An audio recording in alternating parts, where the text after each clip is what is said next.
started working for them, I believe it was 1972, and I was 19 years old.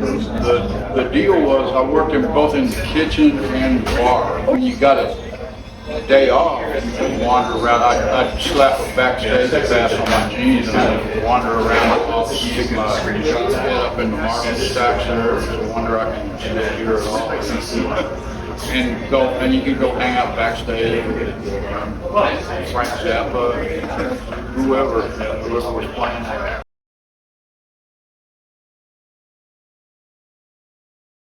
What was different about Armadillo was that it was kind of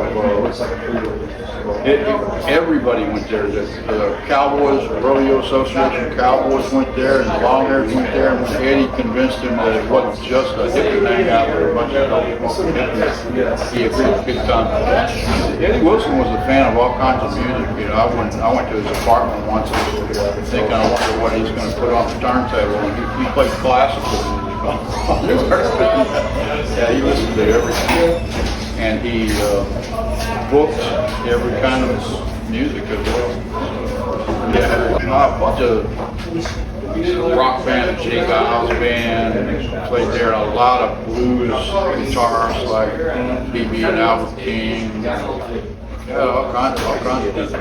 And that's what was weird. Different about it as well as it was eclectic.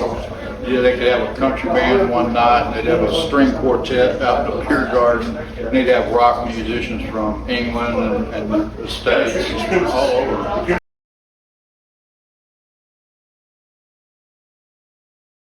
Give it all kinds of names. It was really Armadillo.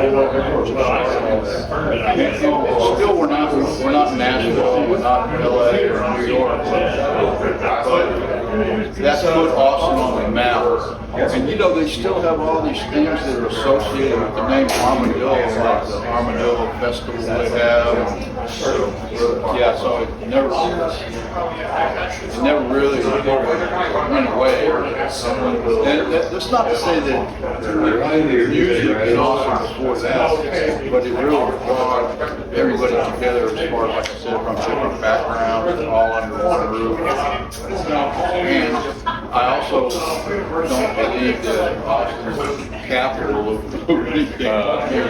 What is unique about Austin, though, is that there are a lot of venues, a lot of places to play. A lot of people, a lot of musicians.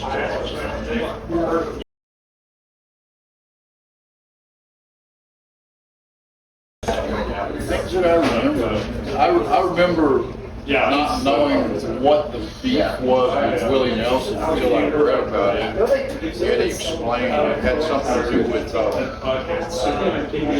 the Armadillo wanting to provide the security for the band and at the venue, and Willie Nelson wanting to bring his own security guys, and Willie's security guys were armed, and the Armadillo staff didn't want people coming in with pistols and stuff, so they had a kind of falling out, and Willie Nelson said, basically, to help guys. He played a couple of gigs there in the and came back after I